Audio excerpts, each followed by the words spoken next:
inequalities in current care and support systems across gender, disability, age, and other status, and to invest at scale to uphold the human rights of all in care and support contexts. In a landmark development, the Inter-American Court of Human Rights, in its advisory opinion issued last August, recognized a standalone human rights to care. According to the court, this right encompasses three dimensions: the right to be cared for, the right to care, and the right to self-care. The opinion addressed the rights of unpaid caregivers, most of them women, the rights of care recipients, including children, older persons, persons with disabilities, and those with chronic illnesses. It also highlighted the intersection of the rights of paid care workers, including migrant workers, with the right to care and the right to work. This year, the Human Rights Council, member states also initiated discussions on potential new human rights, on potential new legally binding human rights instruments that they have implications for care and support. It established the Intergovernmental Working Group for the elaboration of a legal binding instrument on the rights of older persons and on exploring the possibility of a new optional protocol to the Convention on the Rights of the Child on Education. Member states are also making strong political commitments. The agreed draft of the Doha Political Declaration of the coming World Summit for Social Development includes concrete commitments to invest in care and support systems and in social protection for care and support givers and recipients. States also committed to recognize, reduce, and redistribute women's disproportionate share of unpaid care and domestic work. As today's distinguished panelists will elaborate, commitments have also been made at the Commission on the Status of Women, the World Health Assembly, and the ECLAC Regional Conference on Women. These are not merely commitments on paper. As we hear from states championing the efforts, concrete actions are also being taken at the national level. Cross-regional collaboration and exchange will be key to amplifying these efforts. Finally, we will hear perspectives from various rights holders and constituencies. Their voices help us place right holders at the center of system transformation. This is essential to ensuring that care and support systems are just, inclusive, sustainable, and work for all. Conflicts, the climate crisis, and increasing inequalities are straining care and support systems with increasing demand. We must build comprehensive and resilient care and support systems to uphold dignity and rights. The UN Human Rights Office remains committed to working with all states and stakeholders to advance rights-based, gender, disability, and age-responsive care and support for all. Thank you.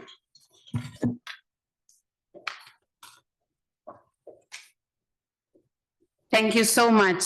And as it has been said, we are going to hear three different panels today. The first one is going to start just right now, but I just want to be sure that you understand that some of the speakers in each panel will be online. The first segment, as it has been said, is on outcomes of key global discussions this year. The second segment is a perspective of different stakeholders on progresses and gaps in 2025. And the third segment is progress made at national and regional level and challenges faced. And thank you so much again, Dimitar, for the introduction and for putting the context of the topic and the celebration. As you know, this is a worldwide celebration and commemoration. So even if it's obviously organized by the United Nations, and again, not only thank you to the organizations and the institutions, but especially to Raquel, Asako, and Laura, that I hope you understand how grateful we are to the three of you for putting this together. Without further ado, I would like to pass the floor to the first speaker of segment one, Raquel Coello, Policy Advisor, Microeconomics and Global Lead on Care of Young Women. And Raquel, we have prepared a question, obviously, that is that you have been following on Young Women all the participating discussions on care and support at the global level, especially from a gender equality perspective. So if you can, in 5 minutes, give a summary of what major progresses have been made since last year International Day, that was in New York, the commemoration, and what are the main opportunities looking ahead.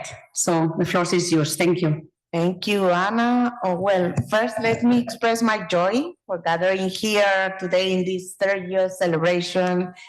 And also let me express my gratitude to ILO, but also especially to OECHR, who led this year's celebration. Asako, thank you so much for all the work that you put together to gather us here.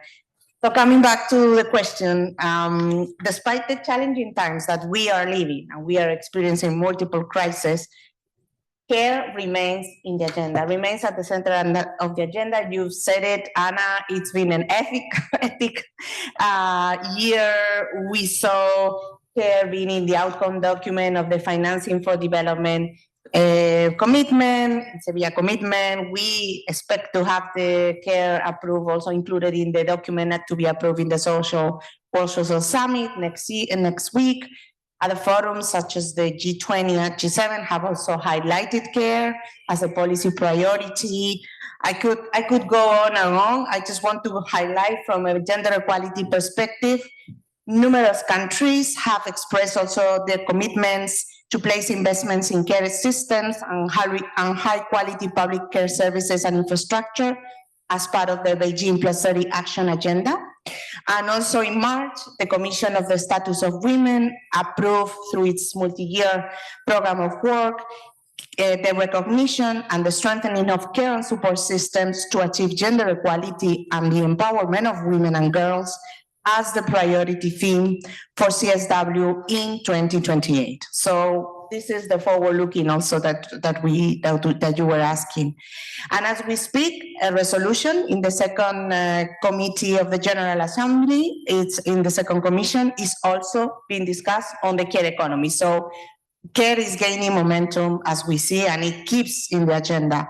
But no matter where these discussions take place, for UN Women, and I think for the UN as a whole, I should say, the care systems is fundamental that we advance in this agenda through a transformative vision. And let me take my 3 remaining minutes on what do I mean by this transformative vision. First, transformative to recognize care, either paid or unpaid, as a skill and essential work that sustains our lives, that sustains the planet. So it is essential for well-being. It is not just a matter of social development, gender equality, it's a matter for economies and societies to function.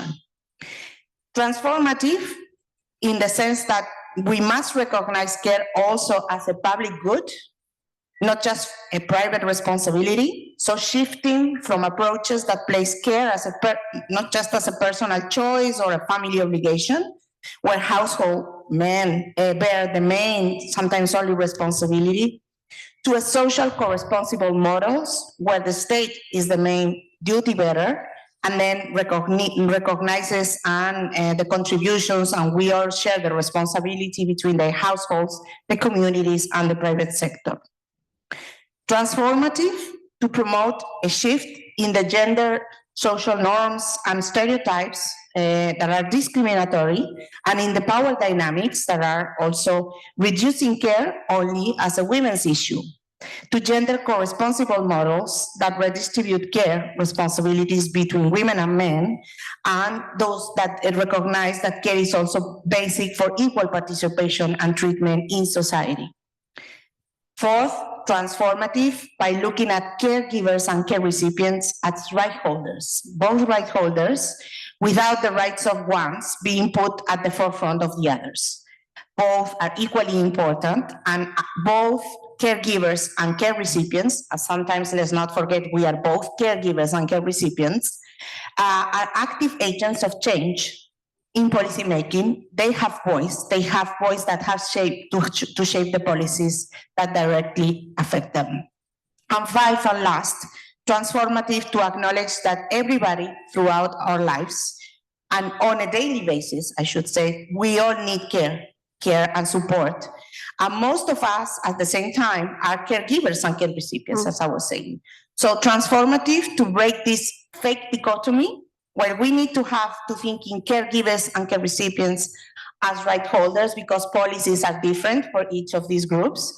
But we also need to understand there is not autonomy versus dependency. We are all interdependent and we all need to recognize we all depend on everyone's for our care needs.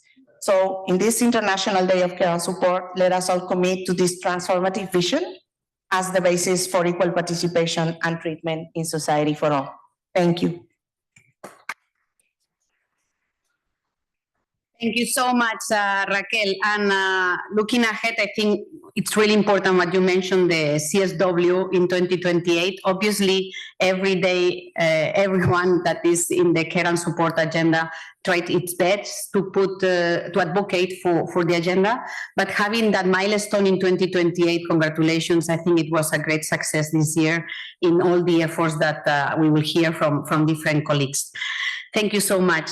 And now our next speaker is with us online, Jim Campbell, Director of the Health Workforce of the World Health Organization. Jim, I hope you can hear us and you can just go ahead, please. You have 5 minutes. Excellent. Good afternoon. My apologies. I'm not with you today as planned. A diversion here to the Kingdom of Saudi Arabia, where we're talking about some of these issues in person at the Global Health Conference that's here. Excellencies, colleagues and friends, and great to see such Spanish participation here. Buenos dias a todas y todas.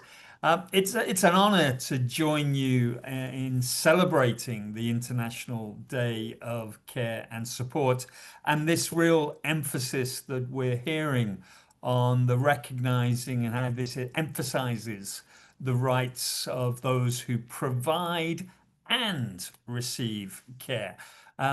What I think we're seeing across the United Nations system, across the sort of technical roles from countries and member states, is a remarkable consensus of agendas where care is really recognized, yes, as an act of compassion, but also a matter of rights, of justice, and the necessity to invest in people.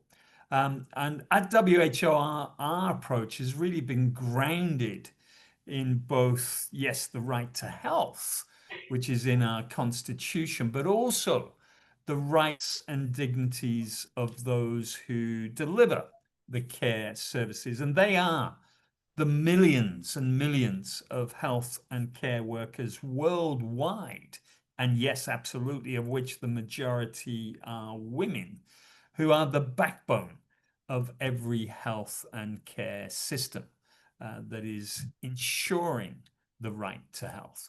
And so understanding how we look at the rights-based approach for workers demands that we ensure that those employees, those personnel are enjoying decent work, fair pay, safe and enabling workplaces, free from discrimination, violence, and harassment. And it also means then ensuring how the WHO really integrates its and aligns the 5R framework, the United Nations 5R framework for decent care work, into our work, into our thinking, and into our engagement. And so this year at the World Health Assembly, and you know, a real celebration we managed to get a landmark consensus in an assembly resolution, which for the first time talks about accelerating action on the health and care workforce, not exclusively the health workforce, not exclusively what had been for many, many years in the past, this emphasis on doctors and nurses only, but really broadening our appreciation to all occupations that are making, that are part and parcel of our health and care services. And including in that is really this emphasis around the appreciation for how do we have health along the life course? How do we have integrated health and care services? And this achievement was by no means guaranteed.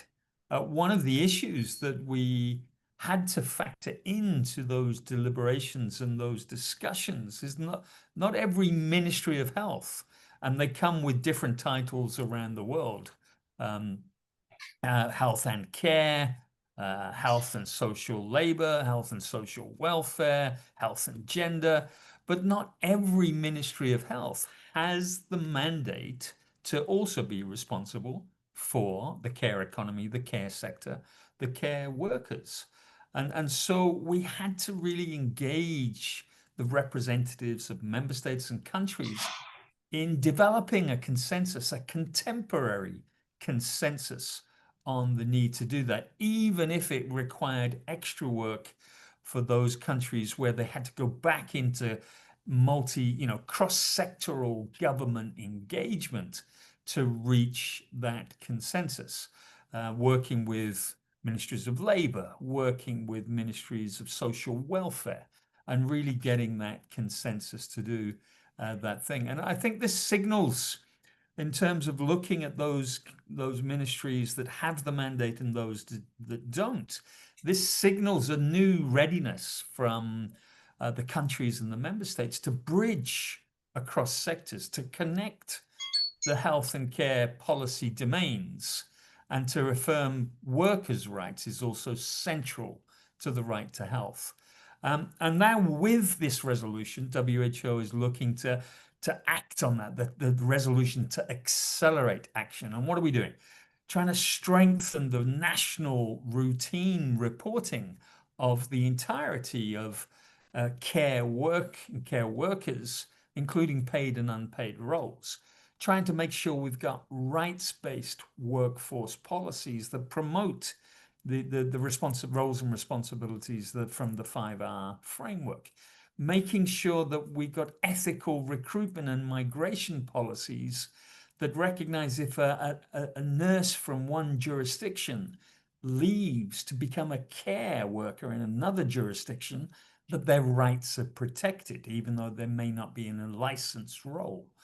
Promoting social dialogue and representation. And importantly, as we heard a moment ago, also then amplifying this work with our UN family in regional economic bodies, particularly this year in the G20 with the working group on women's economic empowerment, which has picked up this issue and making the connections. So colleagues, ladies and gentlemen, it really is this working together that demonstrates, with governments, with UN, that is really something I'm very optimistic about. Let's celebrate the progress that we've seen this year through the International Day of Care and Support.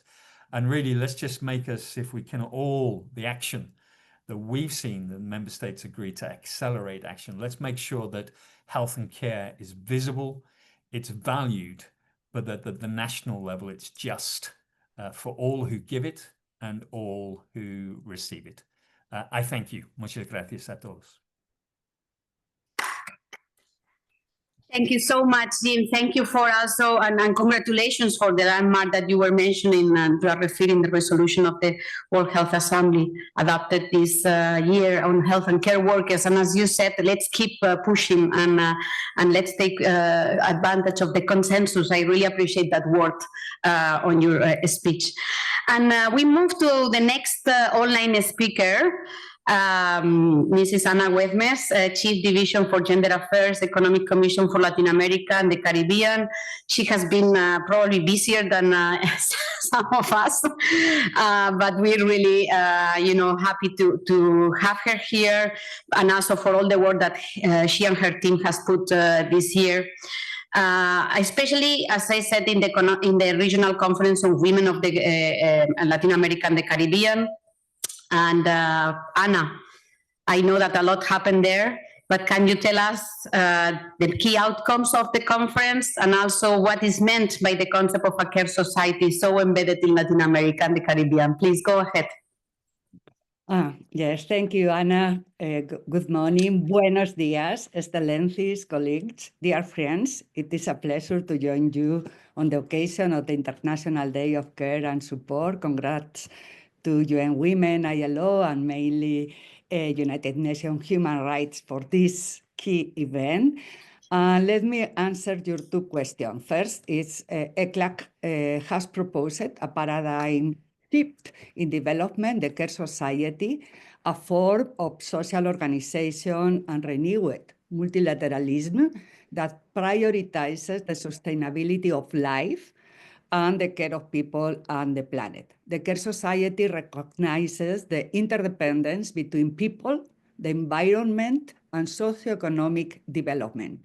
This paradigm recognizes care as a growing need through the life cycle, a human right, a global public good. This is new and very powerful this year, an essential work that drives the economy as a whole. This proposal draws on contribution from feminist movement, the Buen Vivir, good living approach by the region's indigenous and Afro-descendant peoples, public health perspectives, a multilateral dialogue and engagement with government, civil society, organization, and international bodies. Let me add that care is a key issue that has long been a priority from ECLAC member states. Latin America and the Caribbean remains the only region in the world with a UN Intergovernmental Conference since 1977 that has brought together governments, international organizations, and women's and feminist movements and civil society organizations to identify progress and challenges in guaranteeing women's rights, autonomy, and gender equality. Over the years, through the regional gender agenda, the governments of the region have approved fundamental agreements to design and implementation of care policies and systems. This transformative approach that Raquel mentioned also across the UN. And they highlighted the central role of the state, the need for a strong coordination across the national, but also subnational and local levels, and the importance of an intersectional approach.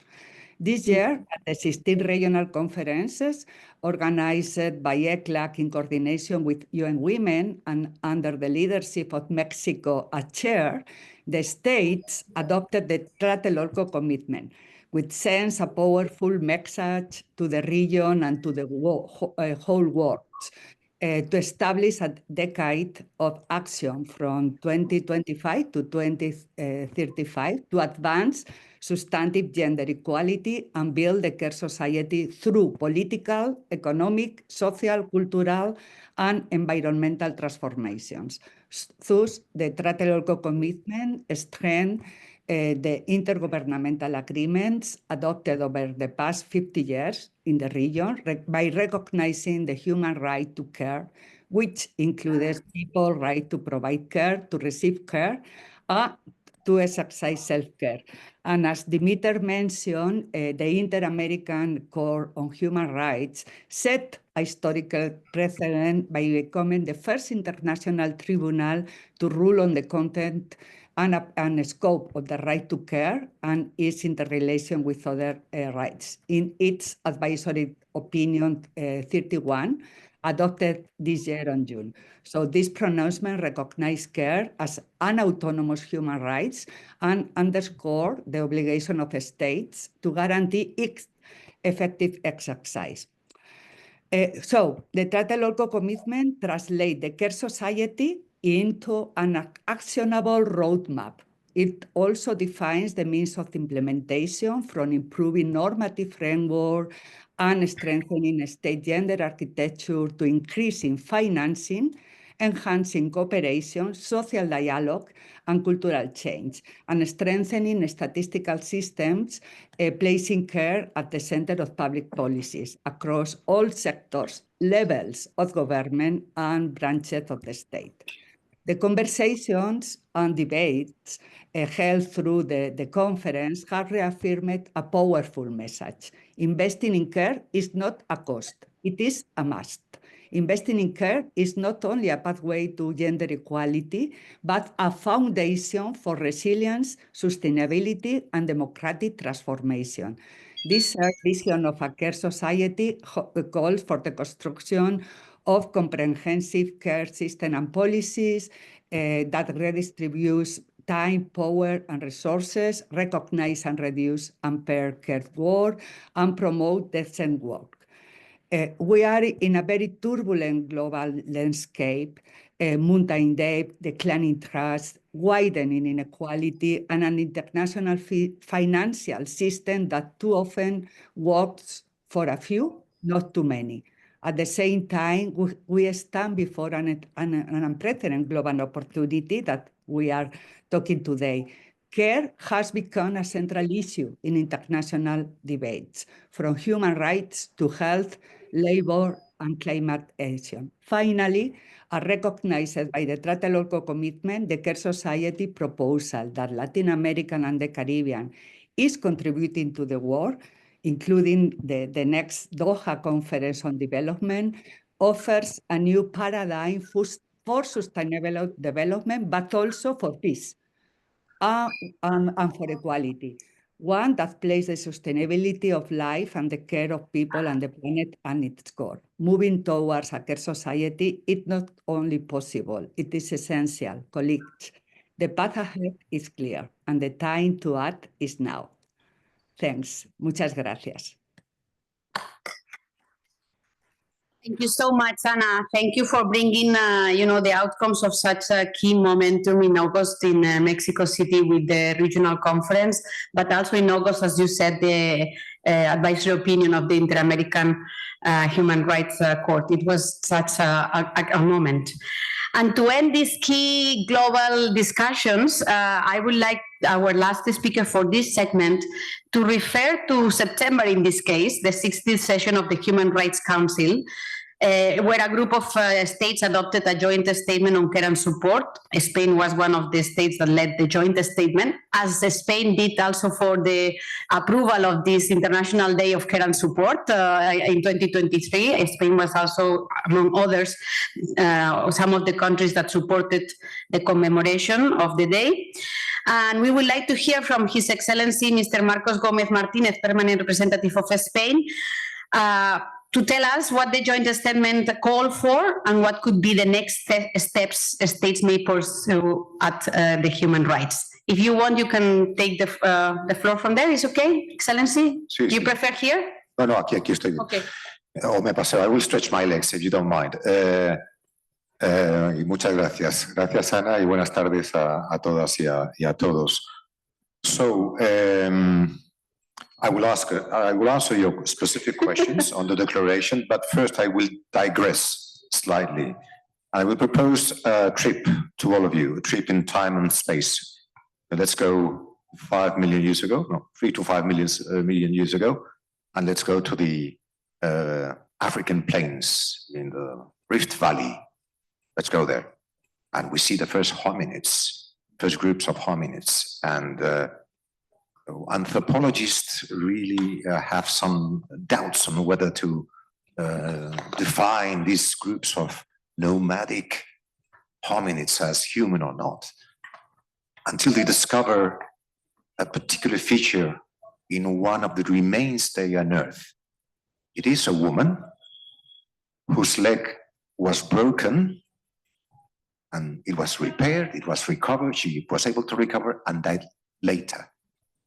So this is the first element of humankind, the first indication that humankind was caring. These groups were starting to care for their individuals, allowing them to recover from an accident and to keep alive. So care is is a feature of humankind, and it's been there for a long time. Fast forward 5 million years, and we have COVID-19. And in COVID-19, I think it was a watershed moment for humanity also, and it showed how unsustainable our care systems were, and how right were feminist scholars that had always said that care systems were very gendered, profoundly gendered, but at the same time, they did offer an opportunity to advance gender equality. So Spain being a country with a feminist foreign policy is just natural that we embrace this agenda, as it has enormous potential to progress in gender equality. So then we had the resolution in the Human Rights Council in 2023, I think it was, and we come back to the declaration this year. A declaration that was subscribed to by 46 states and was intended to be a strong political signal. We want to anchor this issue in human rights very deeply. We believe it is an essential component of our worldview on human rights. Its connection with gender empowerment, gender equality is obvious. It's obvious also how important it is in many societal aspects. So the concrete content of the declaration, well, the advisory opinion has been already mentioned by several speakers, and it is there. We also acknowledge and thank the South African presidency of the G20 for the importance they have attached to care in their work. And then there were in the declaration some concrete calls to action to all states to invest in care systems that are gender responsive, age sensitive, disability inclusive, and fully aligned with human rights. And this means, among other things, guaranteeing decent work, fair wages, and adequate social protection for caregivers, but also addressing social norms and gender stereotypes that structurally assign caregiving as some moral obligations to women and girls. We have to go beyond this, of course.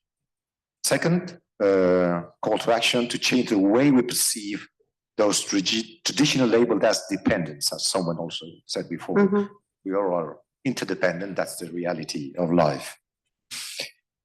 Persons with disabilities, children and older persons, they are right holders, and they are entitled, of course, to dignity, autonomy, and support. And thirdly, third call to action to promote regional exchanges of good practices, and perhaps by a regional pact for care between the European Union and Latin America and the Caribbean is a good example of that. So if these calls were to be translated into action, of course, they would entail profound transformation of our public policies, placing people's well-being at the center, which is something that we are intent on. Shared responsibilities, of course, among states, families, communities, civil society, and the private sector are a key component of this human rights dossier, human rights vector. So what's next? And this is the second part of your question. To keep this issue in the Human Rights Council agenda, there's a little bit of uncertainty because of some of the changes, some of the countries that were pushing forward this dossier, this issue. Spain will remain committed, and we will do our best. And we will see how we do it, either through a new resolution or through other means. But the main goal is to strengthen the Human Rights Council's capacity to respond effectively to the most pressing issues and challenges of this time. We know the general environment in which we are, but care is no doubt one of these pressing issues that the Human Rights Council needs to keep addressing. So we are encouraged to see you here, to see also a number of countries, UN agencies, experts, and civil society organizations determined to work together with us on this issue. We hope to be pushing it towards, in the near future, an avenue that will crystallize into an emerging right to care, will be formalized based on dignity, equality, and solidarity. And that would be all. Thank you. Thank you so much. Inspiring and brilliant closing of the first panel on this summary of what has been the year. But as it has been mentioned by some of the speakers, it's not just the achievement for achieving something, it's really a transformative vision in which care is a right, is a need, is work, is a public good, is an investment, all the words that has been mentioned, and that's the transformative vision that is behind all these multilateral efforts by member states, by UN agencies, and by civil society that are behind some of those decades of work. So thank you so much for all the year. ILO, in fact, last year in 2024 was a really important one with the resolution concerning decent work and the care economy. And this year we have seen already taking action into that resolution. So we really think between 2024 and 2025, with that 2028 as milestone, we keep pushing for this key global momentum to keep happening. And now we would like to move to the second segment, to hear the perspective of different stakeholders on progresses and gaps in 2025. So we obviously commemorate, but we know that there are still some gaps, and we would like to feature some voices of stakeholders representing the diversity of caregivers and care receivers to commemorate this day. And I would like to start with one of our speakers that is online, Ms. Haina Lu, member from the Working Group on Discrimination Against Women and Girls. She's online from China. Thank you so much for being with us, even with the time difference. And obviously, we would like to ask about the work of the Working Group on the Discrimination Against Women and Girls, especially in its report on gender dimensions of care and support systems. And again, in 5 minutes, the question will be what key elements the transformation of care and support systems should take into consideration to advance gender equality and the rights of women, both in providing and requiring care and support. Please go ahead. Thank you. Thank you, Madam Chair. Distinguished colleagues, excellencies, in fact, our reports resonate to a great extent with what has already been said by our previous speakers. So please just let me highlight a few points here. First of all, our report presents an urgent call to action to transform our care and support systems in a way that truly advances gender equality and women's rights. We must consider several key and interconnected elements. First of all, we must fundamentally change our perspectives and recognize care and support as a public good and a human rights issue.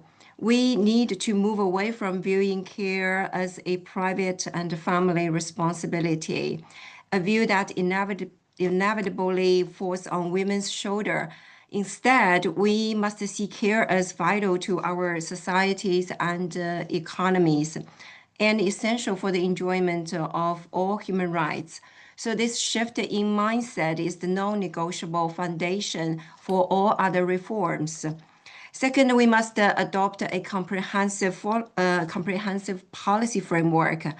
Our report provides a clear roadmap for the action, namely the 5R framework, which is complemented by the broader CREATE framework that is developed by our working group.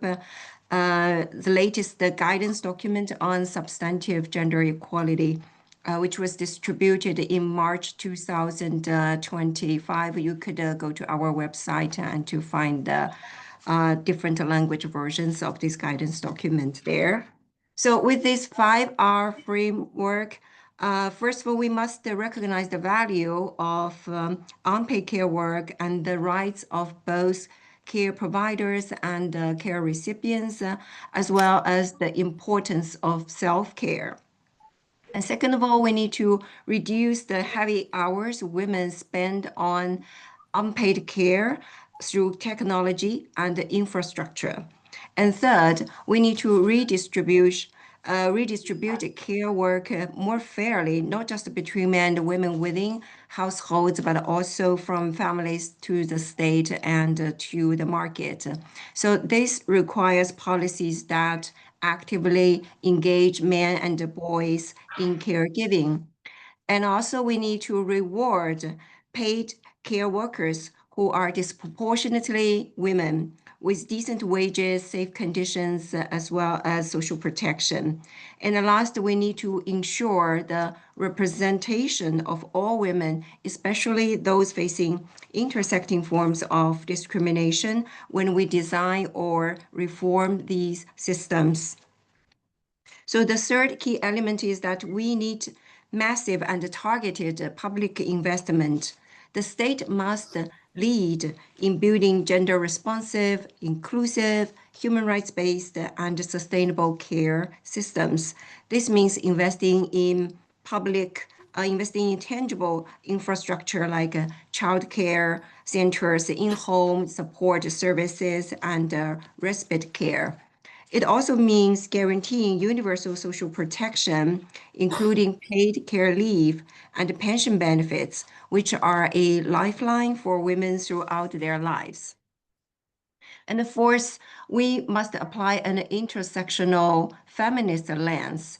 The care deficit does not impact all women equally. Our systems must be designed with and for the most marginalized, including women and girls with disabilities, older women, rural women, migrants and refugees, indigenous women and girls, and those suffering from discrimination based on work and descent, including caste. So we must address the historical and structural injustices, including colonial legacies and racism that shape global care chains and compound discrimination. Fifth and finally, this transformation requires a systemic shift in our economic and political priorities. We must move away from a profit-driven, extractive model. This means shifting resources from militarization to care, implementing fair fiscal policies like progressive taxation to fund these systems, and also integrating care into our national climate and development strategies, and also collecting disaggregated data to ensure our policies are evidence-based and effective. So in conclusion, transforming care and support system should not be a marginal issue. It is a central pillar for achieving substantive gender equality and also sustainable development for all. So by recognizing, reducing, redistributing, and rewarding care work, and by centering the rights and voices of all women and girls, we can build systems that work for everyone, both those who provide care and those who require it. I thank you very much for your attention. Madam Chair. Thank you so much, Heina, and please be excused if you have to leave us because we understand how late it is. I think it's really important, everything you have said. It also allows us to connect with some concepts that probably will come later, like intersectional. Also the finance, we didn't mention about the Financing for Development Conference in Seville, but we saw there also the care systems mentioned and prominent. Always we want more, but it was really good. Also, the COP30 is going to happen in Belém in a few weeks. We are also trying to bring that nexus care and climate. So it gives us some examples, also some tracks to follow in terms of how to move forward. And now I would like to invite our next speaker, who is here in person, Pamela Dale, Regional Advisor, Social Policy and Economic Analysis from UNICEF Europe and Central Asia. UNICEF has been supporting states to develop gender responsive, age sensitive and disability inclusive social protection systems. And again, based on your work and as we have been doing with the other speakers, if you can summarize the key elements that the transformation of care and support systems should take into consideration to protect and promote the rights of children, both in providing and recreating care and support. So the floor is yours. Thank you.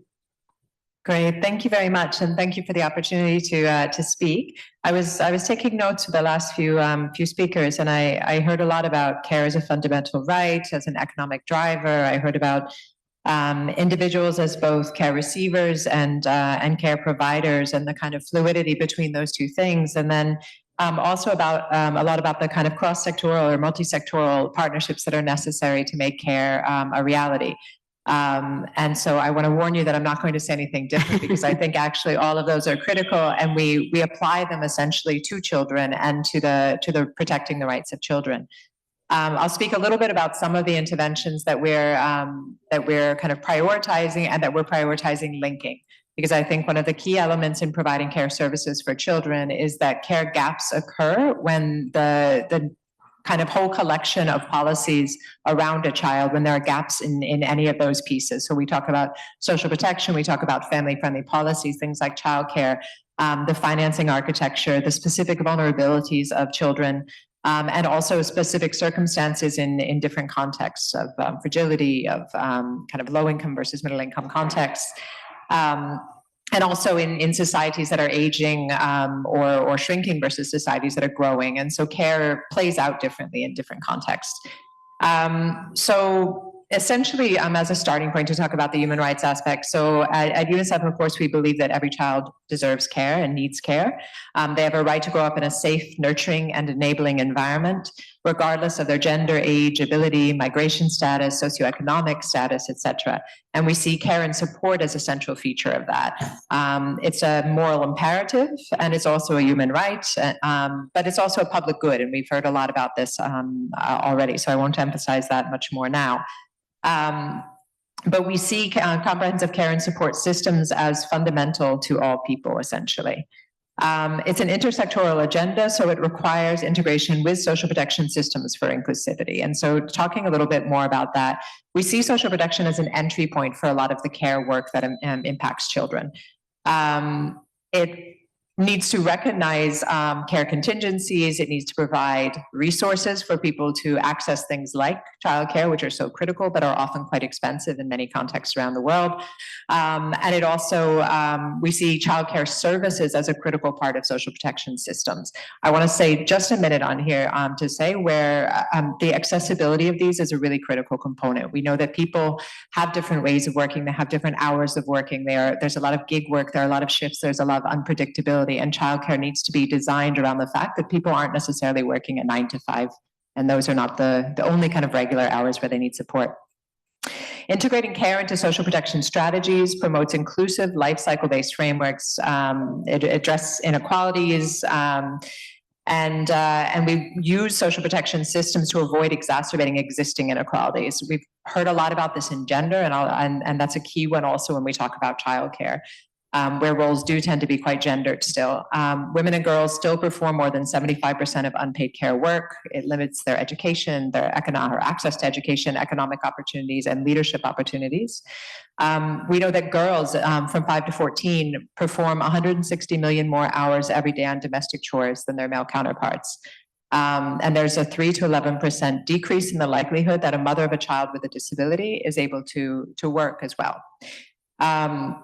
Because of many other issues, we see that transforming care and support systems means ensuring that every child and every carer has access to comprehensive and inclusive social protection.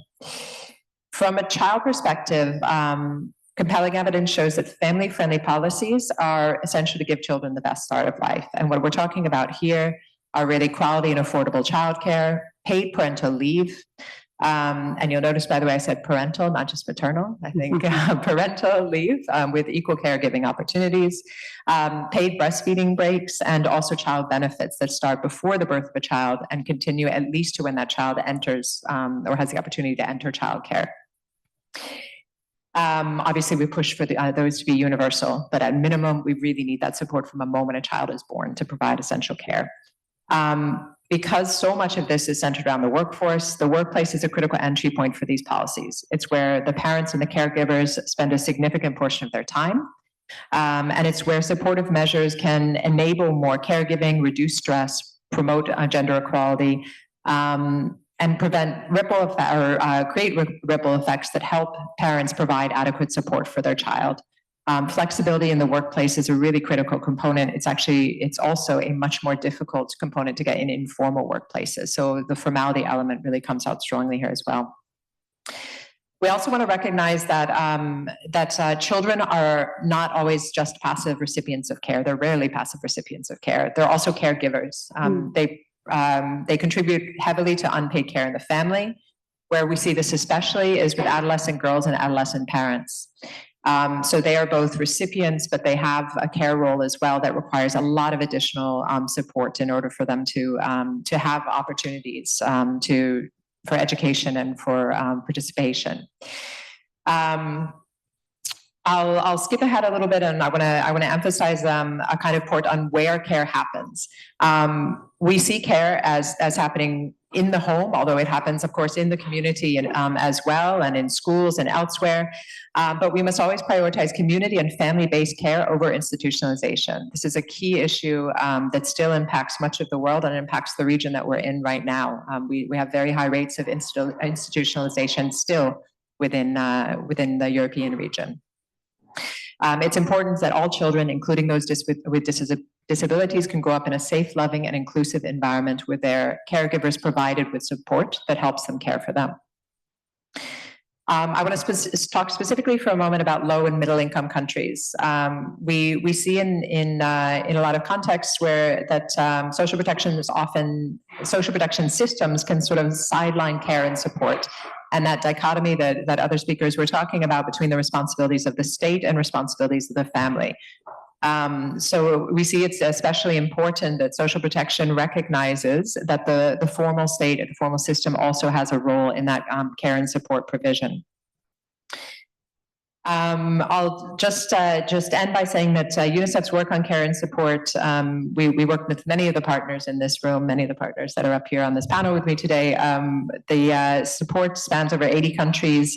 We integrate care and support with social protection, early childhood development, education, and disability inclusion. We plan to continue, of course, to support governments to support this work in order to ensure that children receive the care and those providing it, such as adolescent parents, also receive the care that they need. So looking ahead towards 2030 and beyond, the kind of key objectives that we see as critical to the care agenda as it impacts children are really focused around expansion of quality social protection coverage, scaling up early childhood and parenting support, engaging the private sector in care responsive workplaces, and finally generating evidence on what works to expand care and prioritize care in these environments. So thank you very much. Thank you so much, Pamela, for such a comprehensive answer with so many elements there. I would like now to pass the floor to Mr. Alejandro Bonilla Garcia, who is the chair of the NGO Committee on Aging here in Geneva and representative of the International Federation on Aging to the United Nations in Geneva. And you have been advocating for the right of older persons. The topic is taking a momentum at the Human Rights Council. It's expected to start the discussion on a new human rights instrument on the rights of older persons before the next session of the Council in March 2026. So in the context of the transformation of care and support system, we have been discussing what are key elements such transformation should take into consideration to protect, again, and promote the rights of older persons. Both, I think, is really important in providing and requiring care and support. Please, Mr. Bonilla, the floor is yours. It should.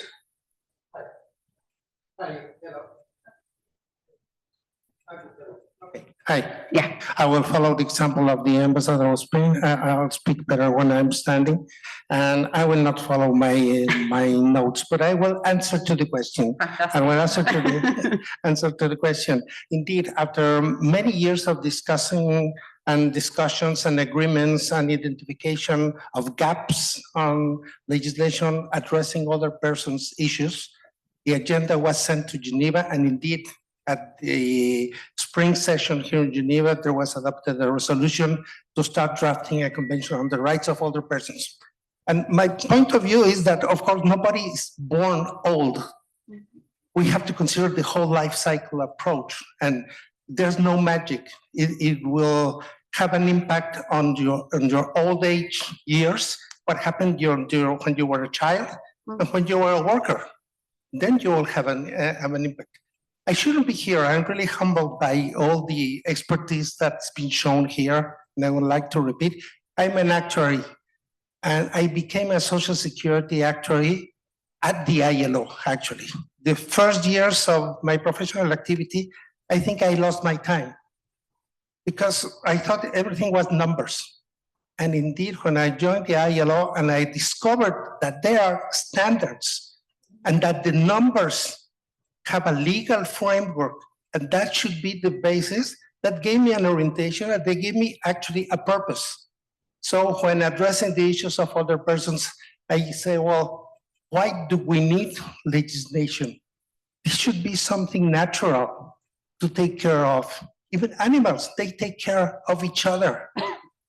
Why isn't this a human reflex? Why do we have to have some kind of legislation?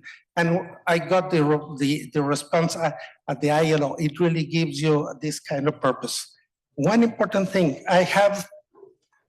my whole work is on probabilities of dying. I can tell you, each one of you, what's the probability of dying this year? Or any life contingency, having an accident, morbidity, being sick, having a catastrophic event. We actuaries in Social Security and out of Social Security and insurance companies, we have the whole life contingencies. What can happen? So the issue of care is not a thing for the others.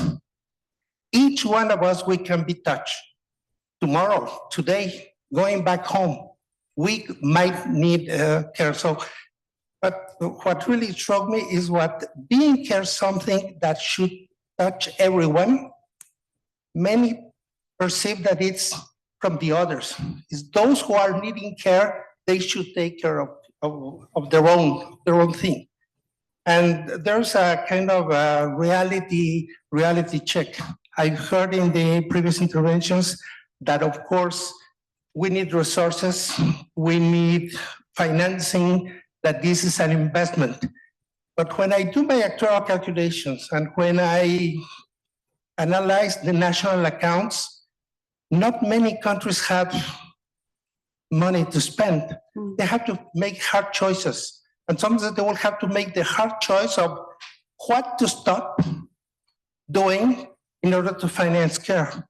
And many countries with the political periods, they don't really want to make the choice now because that will have an impact in politics. So it's really very, very important to have a life cycle perspective. It's really important to have a medium and long-term perspective when addressing.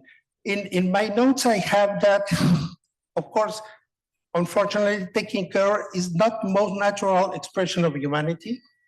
And across the world, care and support are unevenly distributed, undervalued, and often invisible. Those who provide care, mostly women and older persons, do so without recognition, protection, or fair pay. Those who need care face systems that are fragmented, underfunded, as I mentioned, and guided by charity instead of rights. Care has too often been treated as a private matter, left to families or to luck instead of being understood as a collective social and human rights responsibility. I was director of the Social Protection Department at the ILO, and I really struggled a lot. I wanted to change the name, actually, if you will excuse me. I said, it shouldn't be social protection. It should be social promotion. Because with all the activities we promote and we get into life, most of the people. And going back to your question, indeed, in New York and the open-ended working group identified many gaps in the global legislation and in national legislations on addressing and focusing the care for older persons. So this is one of the gaps that will be addressed by the intergovernmental working group, but it's not a done deal. I don't really think that everybody agrees that it has to be a strong convention. I think that some are participating in the convention just to not to make it that strong. So I really think that all the expertise that it's put together on care financing, care and rights of care for children, for workers, and for adults, you should be present. I hope that I will see you at the discussions at the Human Rights Council to be sure that care for older persons will be included. And going back to your questions, I identified very rapidly 5 dimensions: rights, autonomy, and choice, inclusion by age, disability, and gender, person-centered ecosystems, value and redistributive care, and accountability and law. So thank you very much. Thank you so much. Thank you for bringing your experience and your perspective, and also for pushing us to be active. I think it's really important, some of the things you've mentioned, and we could keep discussing about how relevant is to put care at the center to ensure that the political will, the resources are counted differently. We can talk forever about that, so I'm not going there, but I think it's relevant in the discussion to keep going outside here if you want today as commemoration, if not in the next days. And now we will pass the floor to our last speaker here in person. We will have 2 more online, but Natalia Guala, member of the Committee on the Rights of Persons with Disabilities, is with us here. Welcome. And persons with disabilities tend to be seen only as recipients of care and support, but in reality, many of you also play active roles as providers of care and support to others. And the Convention on the Rights of Persons with Disabilities emphasizes the concept of support as a cornerstone of inclusion and participation. So Natalia, what makes support an essential element for persons with disabilities, both when receiving support and when providing care and support to others? The floor is yours, and thank you so much for being here. Thank you for inviting me to bring the disability perspective to this amazing conversation on this relevant issue for everyone.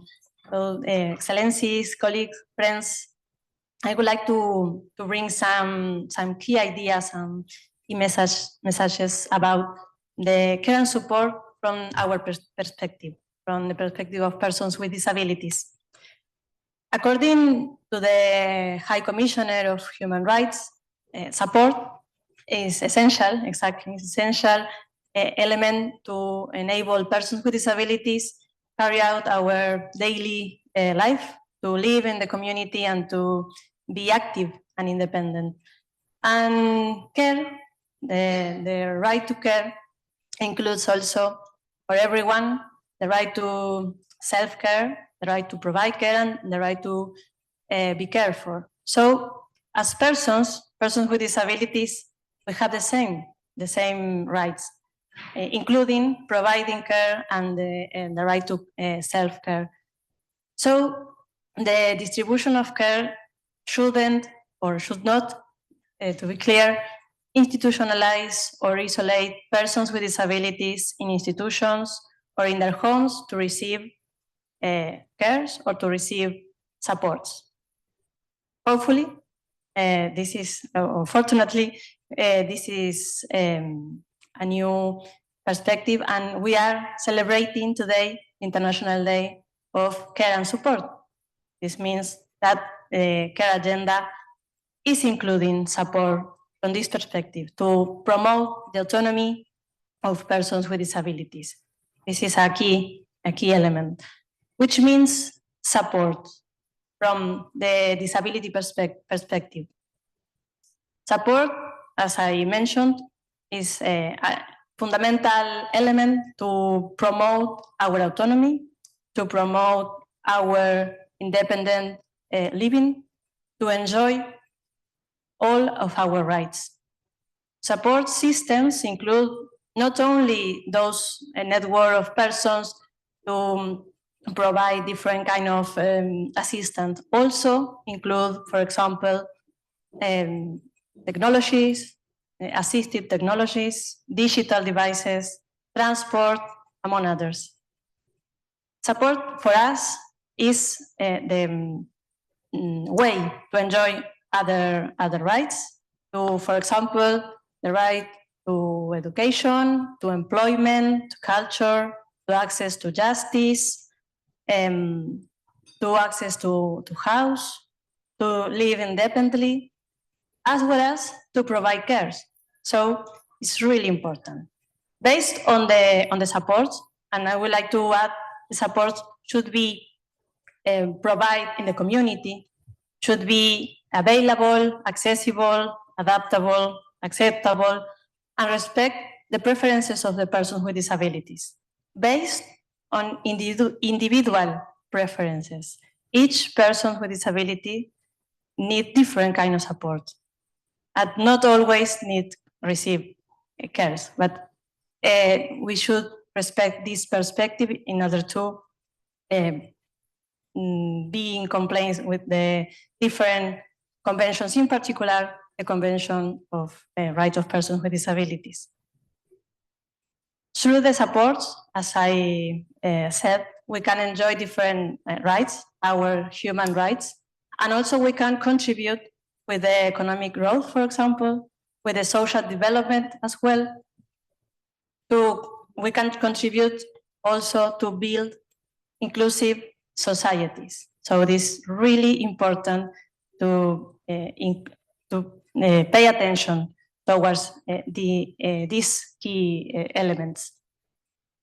Because of that, I would like to point out that the care agenda will be successful only when include the support as this key element to promote the autonomy, to respect the rights of persons with disabilities, to ensure our right to live independently and to be autonomous persons in the community. In this sense, we have to, let's say, we have to move forward to a global agenda on care and on support to ensure, to guarantee that all persons, including persons with disabilities, can enjoy our human rights. Thanks again. Thanks for the invitation. And I would like to keep our conversation in the following months. Thank you. Thank you so much, Natalia. Really appreciate. And we are doing quite well, taking into consideration that we started 10 minutes late. But I would like to finalize this panel with the two speakers online. But if the ones that are here want to sit in front, that it will be easier for you to see the screen. I will like to pass the floor to Mrs. Maria Tsiratonaki. Apologies for my Greek, Maria. She's from the Trade Union Confederation, and she has been waiting for us. Maria, in 2024, the International Labour Conference adopted the landmark resolution that we were mentioning before on the care economy and decent work. And from workers' perspective, what have been the main progresses made in the implementation of the resolution? So we'll go back a bit to the first segment, but at the same time, I will also like to hear from you, how has the protection of the rights of workers and as caregivers or care and support workers been advanced? And how about the rights to access care and support when needed? The floor is yours. If you can keep those 5 minutes, we will really appreciate. Thank you, Maria. Thank you so much, Sana, and thank you for all the organizers of this important event, and greetings from the International Trade Union Confederation. Let me first just begin by recalling that today's International Day of Care and Support stands as a very key achievement of the global trade union movement, which since 2019 has championed the 29th of October as a global day of action for care, to demand recognition of care work, both paid and unpaid, as the foundation of our societies and economies. But now going back to the landmark ILO resolution on decent work and the care economy, this has really given impetus to the work of the trade unions worldwide to advance the care economy agenda at national, regional, and global levels. And from our perspective, since the resolution was adopted more than a year ago, we have seen significant steps in many countries that really show what implementation of the resolution can really look like in practice. So trade unions around the world have taken the resolution as mandate for action. And this has also been enabled by the valuable technical support provided by the ILO office. So just to give you a couple of examples, our affiliates in the Philippines, in Indonesia, in Kenya, in Colombia, and of course in many other countries, have been using the resolution as a tool to advance social dialogue and national reforms around care, ensuring that governments do adopt a whole government approach whereby there is real cross-ministerial collaboration about care reforms, as it is indeed prescribed by the ILO resolution. So today, the ITUC is launching a new report titled Trade Unions Advancing the Care Agenda. The report documents concrete examples from Chile, the Philippines, and Australia, aiming to showcase how trade unions are turning these global commitments, such as this important ILO resolution, to real action at the local and national levels. And as the report shows, there have been indeed significant legislative and policy advances in these three countries, and in some cases coupled with important public investments by these governments that do lead to decent job creation in care and do lead to expanding access to care and support services, but also to securing rights and protections for care workers and workers with caring responsibilities. So let me cite some examples from the report. I will start first with Australia, where the Australian Council of Trade Unions, ACTU, our affiliate, has indeed advanced sectoral collective bargaining mechanisms in care sectors, particularly in aged care and early childhood education, that have really delivered landmark wage increases for care workers.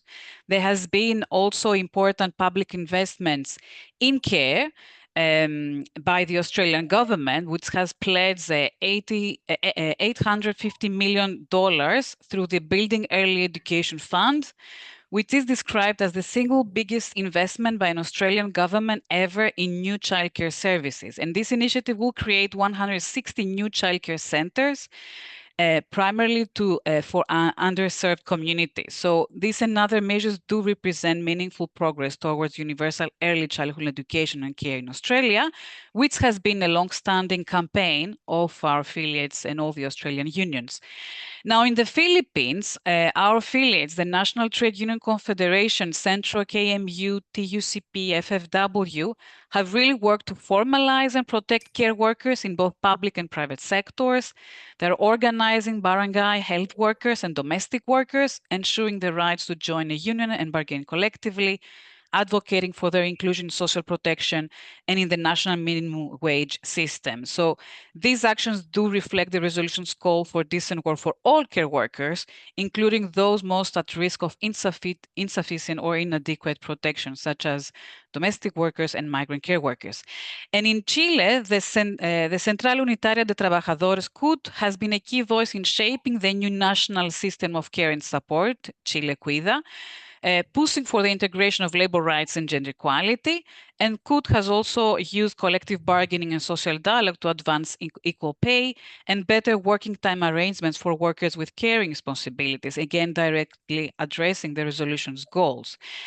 But also unions have been taking action to ensure ratification and effective implementation of care-related international labor standards, such as ILO Conventions 189 on domestic workers, 183 on maternity protection, 156 on workers with family responsibilities, which has indeed led to recent ratifications. And just to give you an example, Convention 156 on workers with family responsibilities has been recently ratified by the governments of the Dominican Republic, Namibia, Uzbekistan, and Colombia. So all these examples show that unions are not waiting for change, they are driving it using social dialogue, collective bargaining, and other means to help build integrated and coherent care policies and systems that contribute to a rights-based approach to care as prescribed by the ILO resolution. We know that there is a still long way to achieve transformative and lasting change in many parts of the world, But the ITUC and our affiliates around the world remain firmly committed to advancing care policies and systems that promote decent work and gender equality using the ILO resolution as a roadmap. This is part of our global push for a new social contract rooted in a gender transformative agenda and our democracy that delivers campaign. So as the ITUC, we say clearly today and forever, care is a human right, a public good, and the foundation of social justice, inclusive economic growth, and sustainable development. So thank you very much. Thank you so much, Maria, for the clarity and for all the examples from the countries. I think it's really important to bring them to the floor today. And to finalize this segment, we wanted to conclude with the voices of the private sector to help us to complete the different perspectives. And our next speaker is also online, Ms. Louise Larsen, Senior Advisor of the Confederation of Danish Employers, International Organization of Employers. Louise, I hope you can hear us and you're still there. And we would like to hear from your side, well, how are employers' organizations contributing to the implementation of the 2024 ILO ILC resolution on the care economy and decent work, particularly obviously in shaping policies that both meet enterprises' needs and strengthening support for workers as caregivers and for care sector workers. Can you hear me? Yes, I can Yes. definitely hear you. I can see there's an issue with the camera or the video, but I will just go ahead anyway. Absolutely. So thank you very much, and it's a real pleasure to be here with you today in this very timely event. As already mentioned, the International Labour Conference resolution on care really marked a significant shift, recognizing globally that care is a cornerstone of sustainable economy. It also affirms that a strong, inclusive care economy is fundamental to the well-being of individuals, while underscoring that employers play an important role in shaping a proactive policy agenda to promote the care economy in the spirit of shared responsibility towards a resilient system that enhances enterprise productivity and upholds human dignity. As the resolution rightly recognized the global skills shortages affecting the care economy, both in the public and the private sectors, it underscores also the need to invest in skills development to ensure that the care workforce is trained and equipped as needed, while also providing career development opportunities to both attract and retain workers. A strong care economy supports women's economic participation. Paid care work create work opportunities for women, while access to care services allow more women to participate in the labor market. This dual impact fosters increased gender equality, economic empowerment, and a vital workforce, all important elements of inclusive growth. As we translate our collective commitments into concrete policies, allow me to highlight 3 areas where employers, in collaboration with ILO constituents, are contributing to real change. First, since women and girls constitute the majority of both paid and unpaid caregiving, promoting policies and measures that recognize caregiving responsibility reinforces the principle of equality, a fundamental human right, while increasing workforce participation and retention. Through structured consultation and dialogue, employers have implemented practical measures such as flexible working arrangement, parental leave, and support for child and elder care. These initiatives embody the spirit of the resolution, while ensuring the solutions remain flexible at the national level, sustainable, and mutually beneficial, promoting work-life balance and supporting business operations. Many employers have taken further concrete initiatives. One notable example is Brazil, where the Social Service for Industry runs early childhood education programs that serve over 9,000 children every year. This initiative often arises from company-level discussions and serve as a model for how enterprise-led efforts can simultaneously improve productivity, retention, and family well-being. Second, the care sector is one of the most vital and rapidly growing pillars of the global economy. But to deliver quality care, investment in upskilling and reskilling is necessary. Employers continue to take a proactive stance to professionalize care work by promoting access to training and raising awareness of the importance of well-being for caregivers. Effective outcomes such as improved service delivery and support for workers seeking knowledge and guidance, especially in emerging fields like long-term care and support for seniors, are crucial for service quality and well-being. Reskilling and upskilling enable job seekers to gain viable technical and social skills as a path to work opportunities, while empowering workers to pursue careers in the care sectors. As such, we welcome the emphasis on and efforts to promote active labor market policies, education and training, while stressing the need for robust apprenticeship schemes geared to care to serve as a viable professional path. The recognition of skills and certification are necessary to facilitate swift and effective labor market transitions in the sector.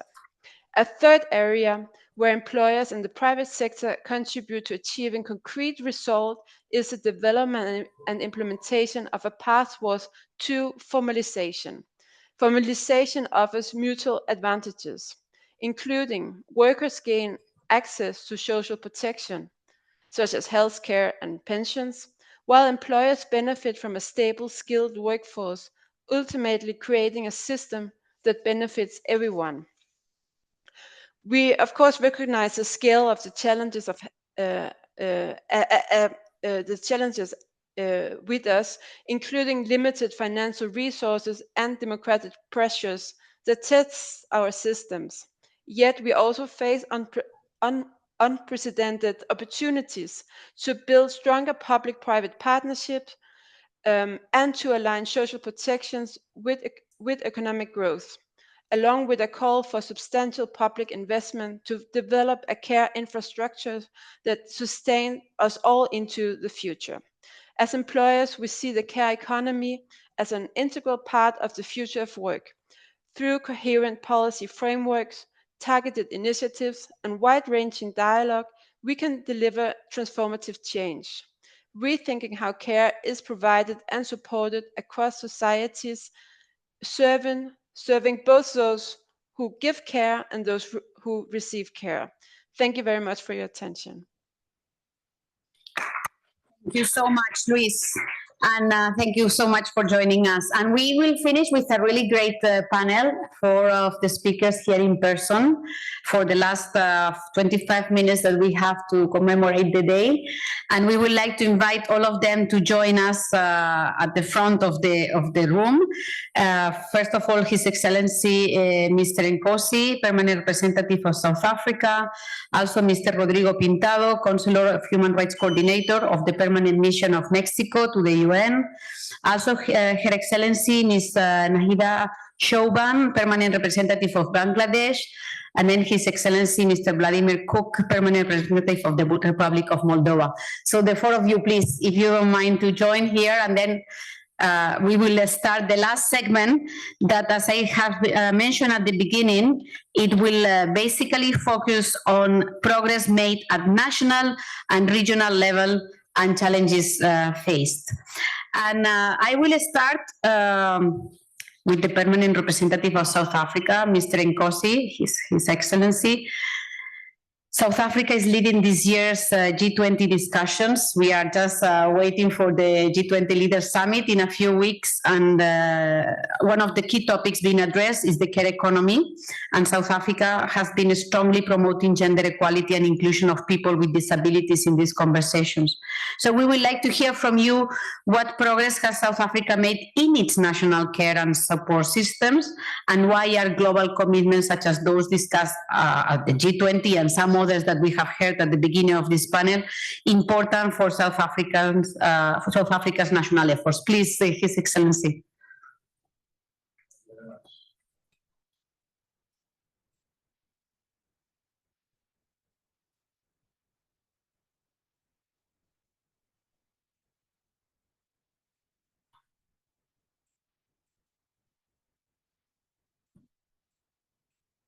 That's a practical example of care and support.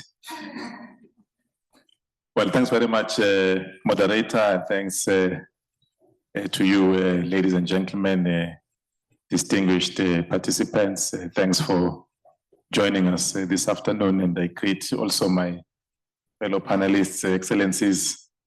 It is indeed a great honor for South Africa to join this important event, the third commemoration of the International Day of Care and Support.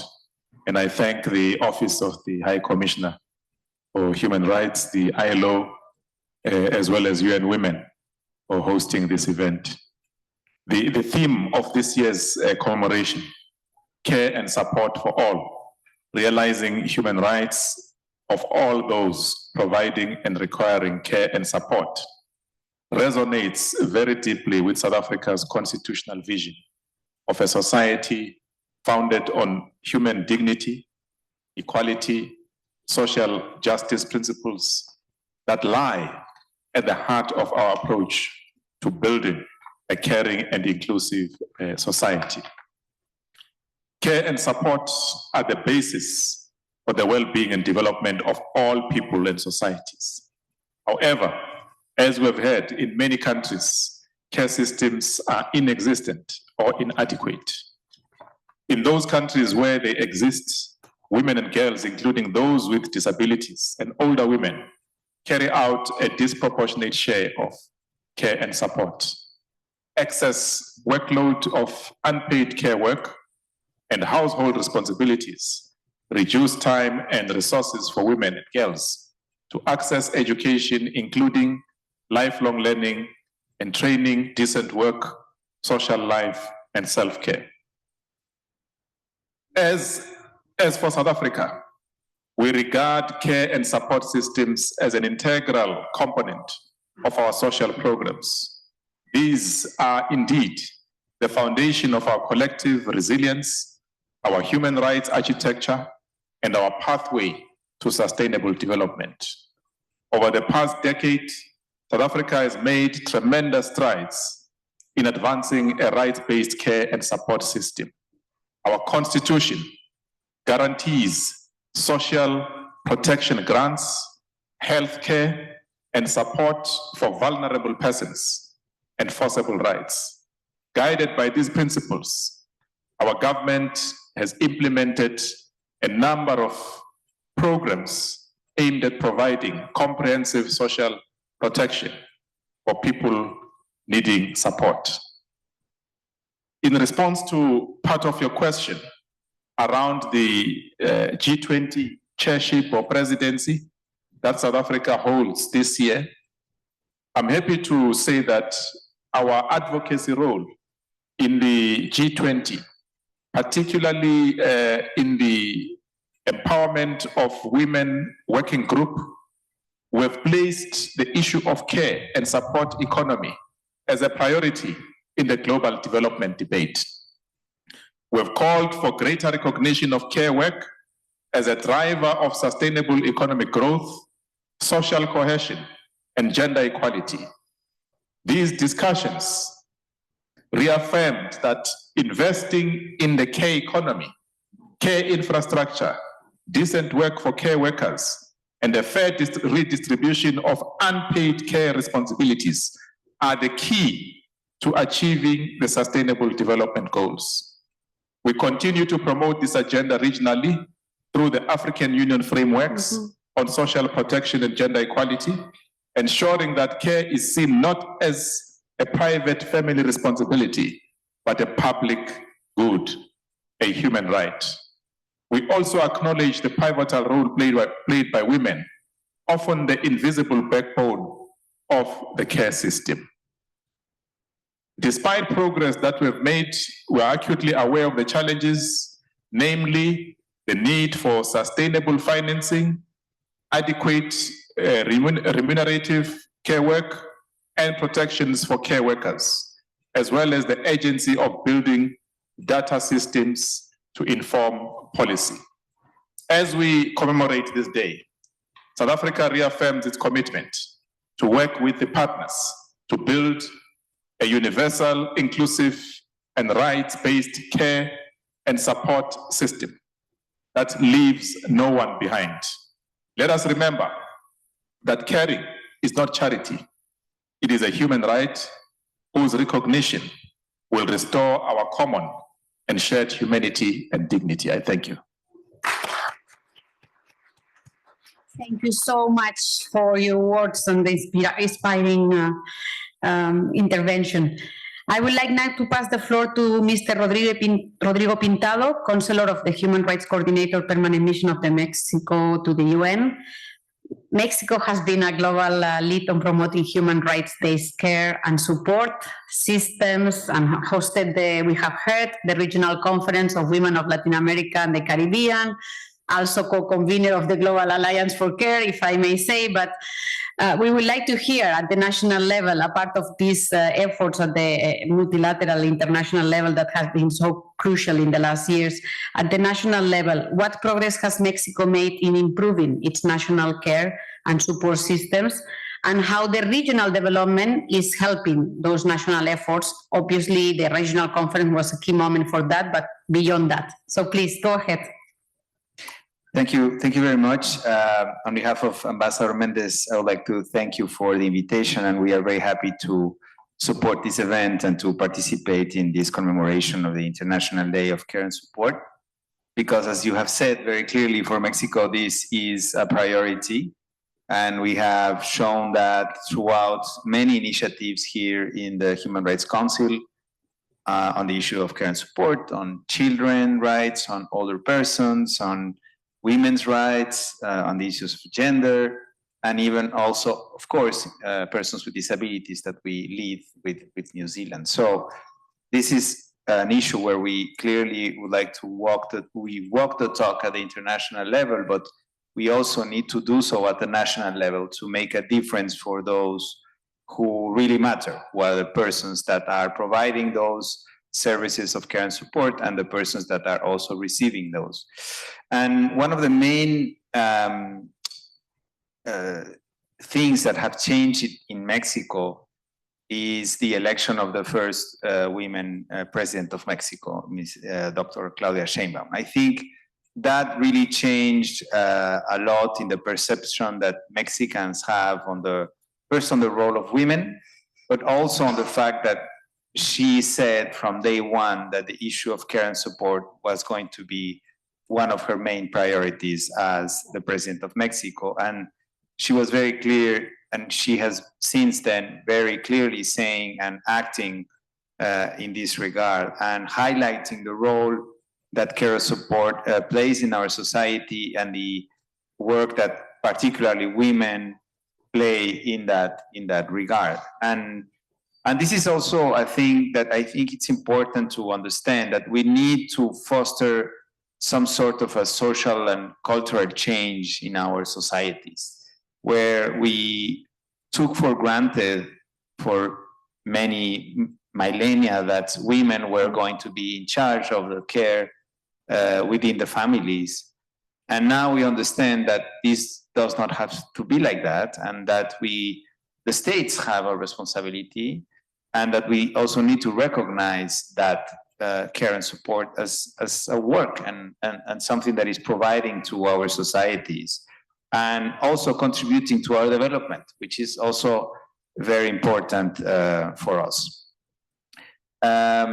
You mentioned, and Mrs. Ana Huesmes from ECLAC also mentioned, the two regional highlights were the adoption of the Tlatelolco commitment, which was chaired by Mexico. This is something very relevant because it paves the way for the whole region on concrete goals on a comprehensive care and support systems in our region, and also the advisory opinion of the Inter-American Court on Human Rights, which recognizes the right to care as an autonomous human rights. This is very important in the legal frameworks that we have. Now, at the national level, in recent years, we have implemented several policies. And first, I think that as I mentioned, the president decided that the care and support agenda is a part of the 2025-2030 National Development Plan, which promotes the creation of a national care system as one of the 100 commitments that the president made. So those commitments are being reviewed every year, and we are already progressing in the establishment of a national care system, which is a complicated task in a country as big as Mexico, right? So we are almost 200 million Mexicans and a very large country with many different cultural and social realities, and establishing a national system is complicated, especially in a federal state where you have different legislations between different states. I think the second initiative by the president was the creation of a Ministry of Women, which had never existed in Mexico before, which now coordinates the whole national care and support agenda.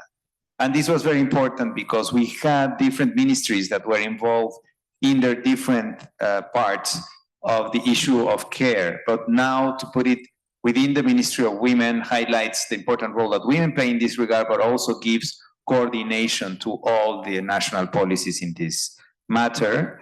And then we established this year the Interinstitutional Working Group towards a Care Society, which includes all the national relevant actors to build this national care system.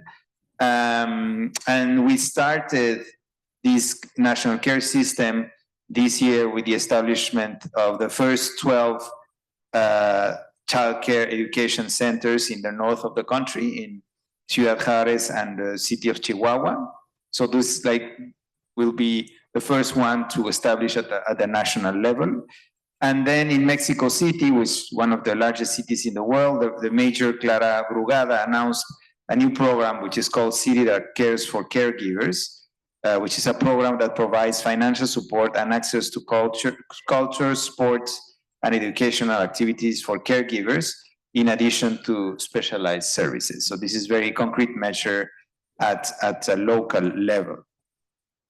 But we definitely know that there are many challenges that remain, and it's important during this day to listen to the voices of those that provide care and support and those that require that care and support. It's important to take it into account so that we take the correct measures to address their needs.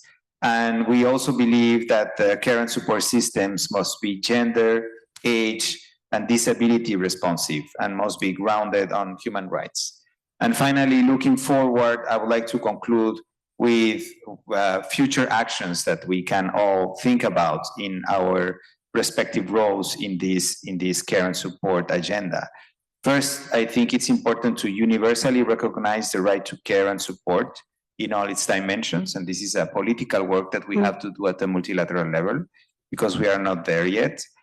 Secondly, we need at the national level to invest in infrastructure, services, and policies that ensure that care and support does not translate into inequalities, but a shared and valued responsibility. And there's a cultural and social change, a mentality change that we need to do in that regard. And finally, we need to strengthen international cooperation so that no person in any country is left behind in this transformation. Thank you very much. Thank you so much for such concrete proposals for moving forward. And we move to another continent, in this case, Her Excellency Ms. Shobhan, Permanent Representative of Bangladesh. Bangladesh in 2024 launched its roadmap for childcare. Its goals are to provide quality childcare for children, enable work-life balance for working parents, and improve the skills and working conditions of childcare workers. So how the roadmap has been implementing, and what are the main progresses that you can explain to us? Please, Her Excellency. Thank you very much, dear moderator. Excellencies, distinguished delegates, ladies and gentlemen. Bangladesh is pleased to join the Geneva community today in commemorating 29 October as the International Day of Care and Support. We reaffirm our support for this important global initiative, which recognizes care as a fundamental pillar of human dignity, gender equality, and social justice. On this day, we respect the invaluable contributions of caregivers, both paid and unpaid, whose dedication sustains families, communities, and societies, yet too often remains undervalued and invisible. In 2025, we saw significant international developments in the normative discussions vis-à-vis care, from the UN Commission on the Status of Women selecting care systems as the priority theme for CSW 72, to the World Health Assembly Resolution WHA 78.16, recognizing and safeguarding care workers, and the Seville Commitment on Financing for Development, calling for increased investment in the care economy. Most notably, the ILO resolution on decent work and the care economy adopted in 2024 offers a historic tripartite consensus that care work must be recognized and rewarded.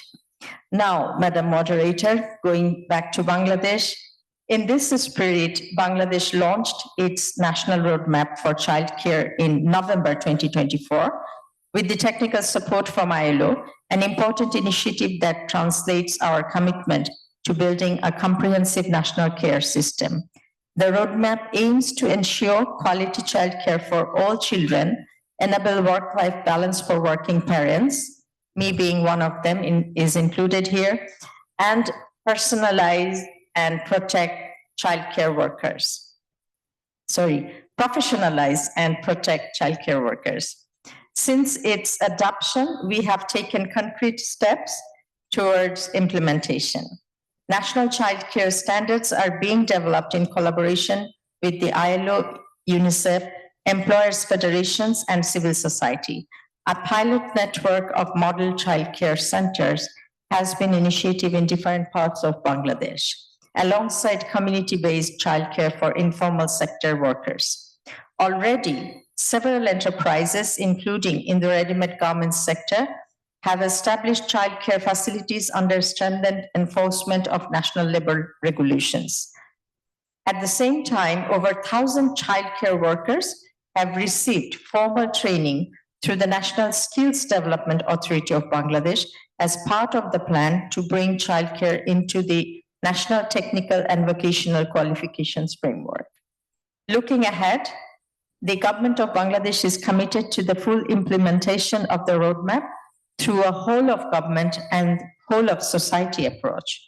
Our government has undertaken a plan to scale childcare services nationally, expand fiscal space for care investment, and integrate childcare into national social protection schemes. We are also prioritizing the formalization of the care workforce in line with the ILO's 5R framework for decent care work. Bangladesh will also begin measurement of unpaid care work in national statistics in line with SDG indicator 5.4.1 to make women's invisible contribution to the economy visible. Dear moderator, care transformation is a shared global challenge. No country can achieve it alone.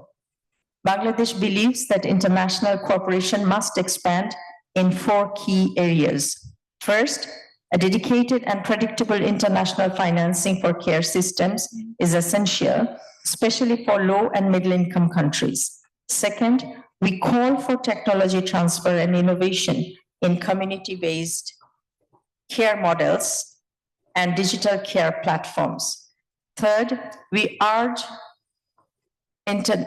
strengthened South-South cooperation on care-responsive labor policies, childcare system design, and long-term care strategies for aging populations. Finally, we call for the care agenda to be fully integrated into climate response, migration policy, and humanitarian action as care burdens intensify during these crisis situations. In conclusion, Bangladesh reiterates that care cannot remain invisible in public policy. It is the backbone of social resilience, women's economic inclusion, and economic productivity. We stand ready to work with the global community in building a fairer, more caring, and more human-centered world.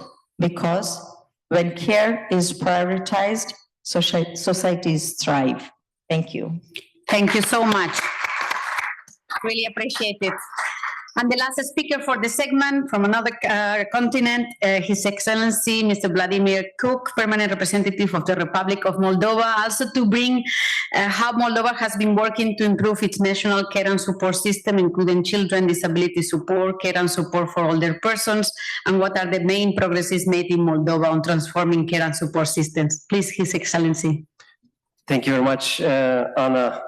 Well, first of all, thank you very much for staying till the end of the event. It means you really care about what we are talking and implementing and working, and that means a lot.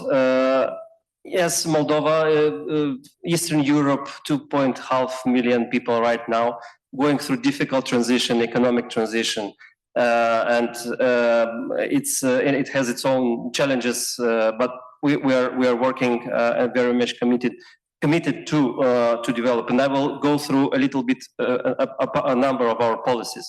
Whatever I will say, we're not doing, of course, alone. We are doing it in a very close cooperation with ILO, UN Women, UNFPA, UNDP, and some other agencies who are our key partners in delivering this policy. So their support and presence is very important.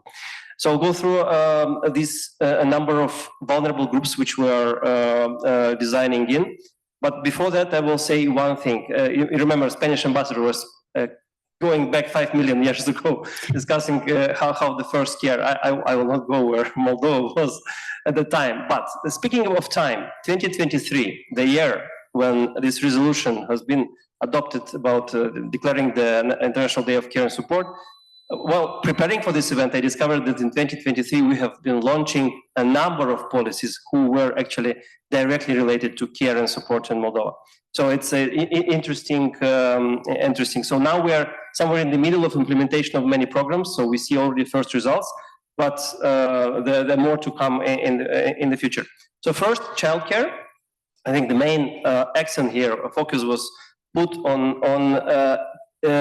going or diversifying childcare services. Of course, we know childcare services, kindergartens, this is the public, let's say, service mostly, but now what we are working on is creating alternative, private-owned company managed for big companies who have big like teams and with kids. So these are the examples, and they are growing. So not only public, but private and family-owned, and other types of alternative childcare services are being developed. This is, I think, the main focus of this policy.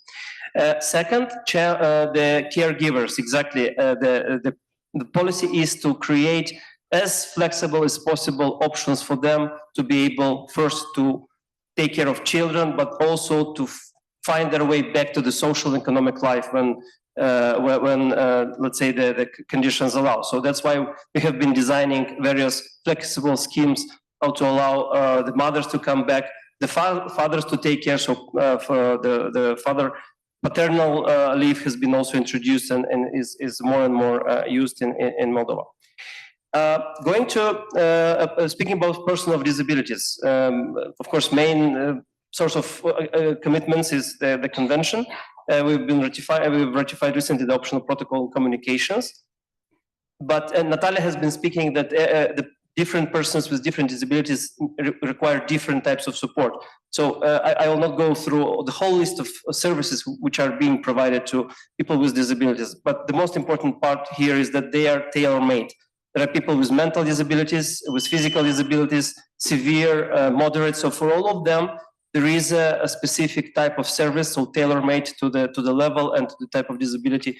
And speaking about caregivers, one of the examples of policies of those who taking care of people with disability is an example when they have a program Respiro. So, for example, they can live for 24 hours and leave the person with disability on the being taken care of a special service, let's say. So giving them a break and some let's say a moment to rest.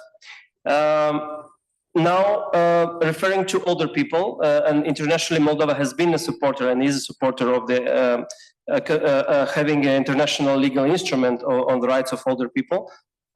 We are also have been putting a special program which has been adopted in 23, a national program for active and healthy aging, which is an important element. One of the examples of this program is the so-called University of Third Age, where older people can come and learn skills which are they need in let's say very modern and more different life. So which digital skills.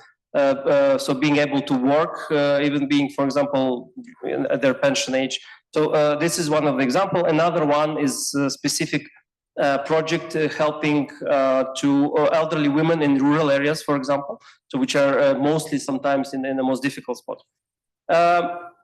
Last 2 points is besides focusing on the groups of vulnerable people, we're also focusing on the system. So in 2023, again, we launched a big program, reform of Restart. It's called Restart. It's a program of restructuring and consolidating our social assistance scheme.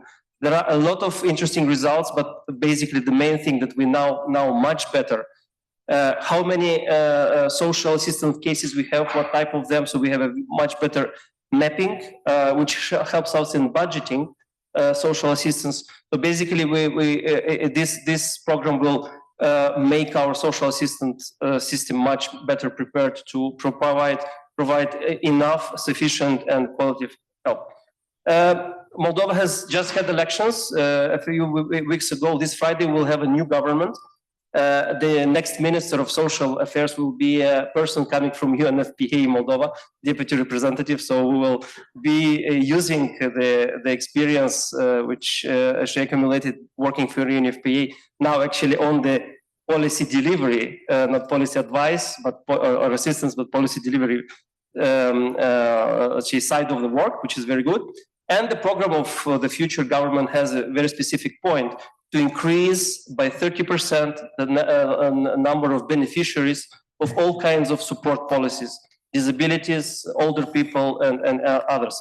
So with this, I would like to end my presentation. I don't know if I probably went ahead more than 5 minutes. Sorry for that, but I had the most difficult task to speak the last. Thank you very much. Thank you so much. Thank you for the understanding.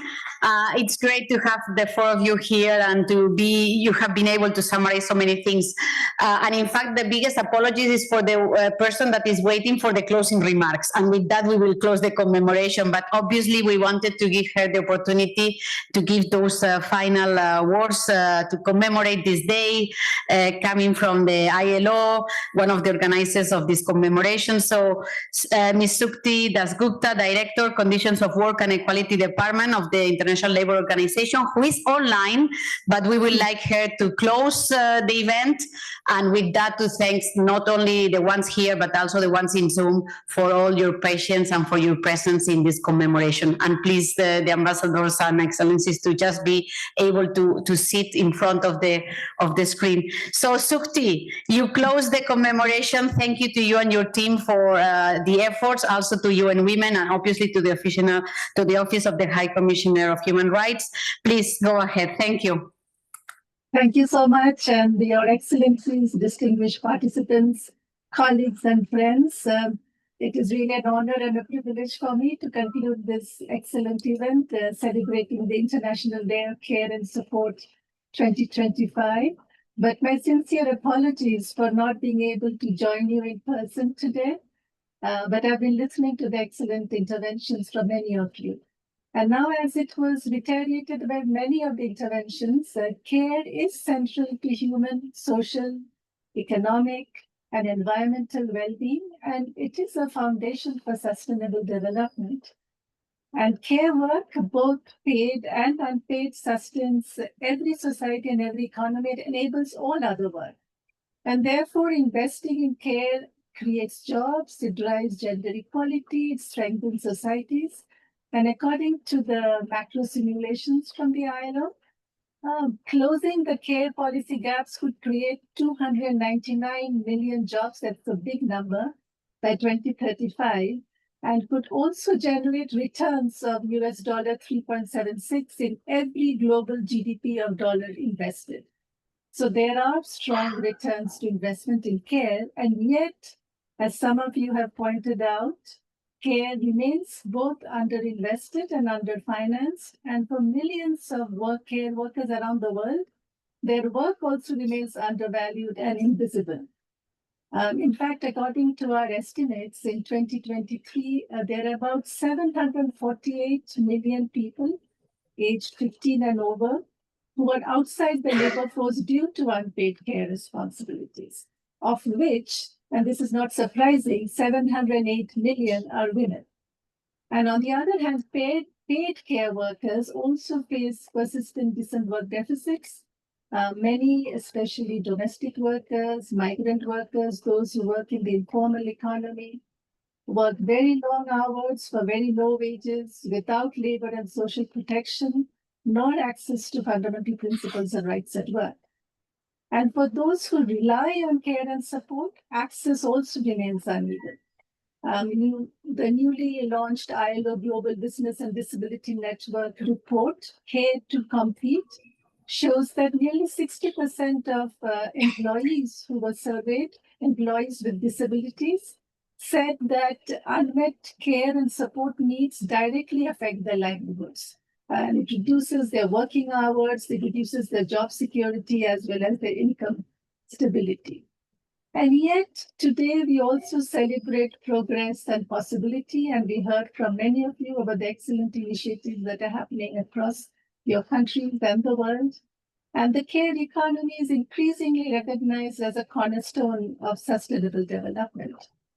And the ILO resolution, which was adopted last year in 2024 concerning decent work in the care economy, did mark a historic milestone, and it was mentioned by Her Excellency Subhan from Bangladesh and from others as well.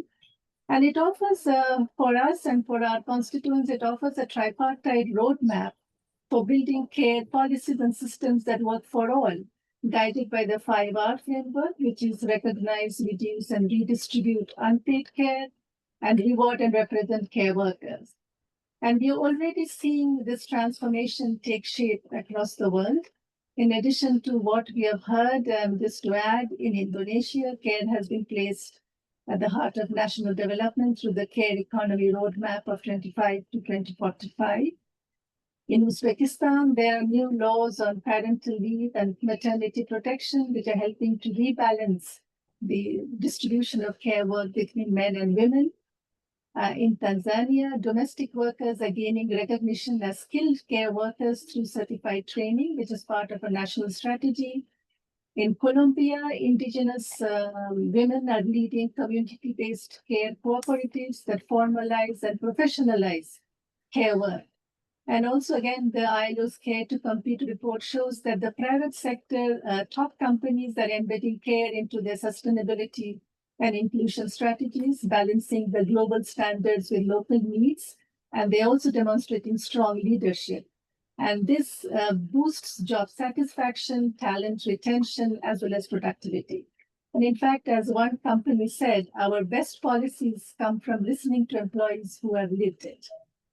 And International Domestic Workers Federation has now been organizing, or now organizes, about 669,000 members across 69 countries, amplifying the voices of some of the most invisible care workers worldwide and helping to secure recognition, rights, representation for domestic workers everywhere.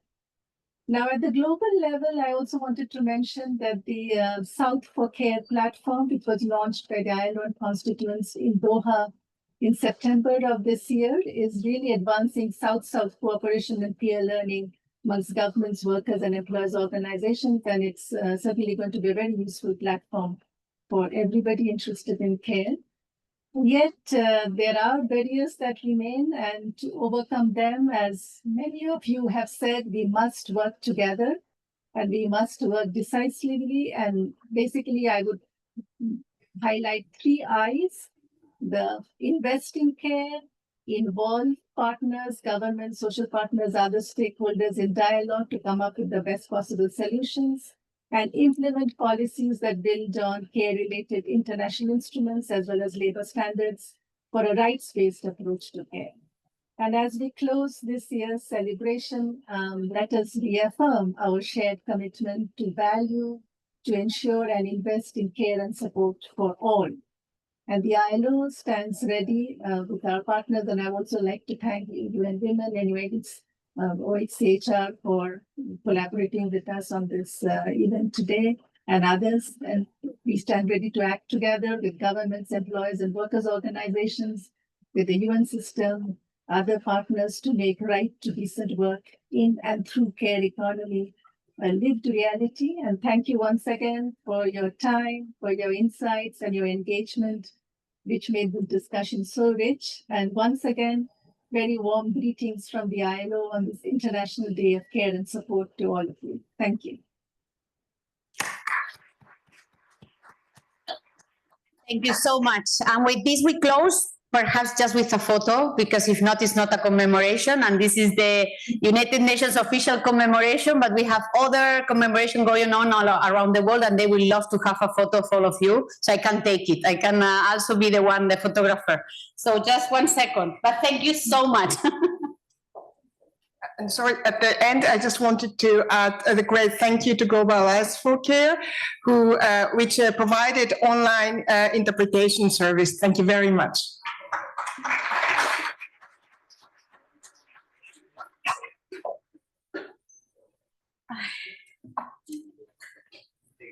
No,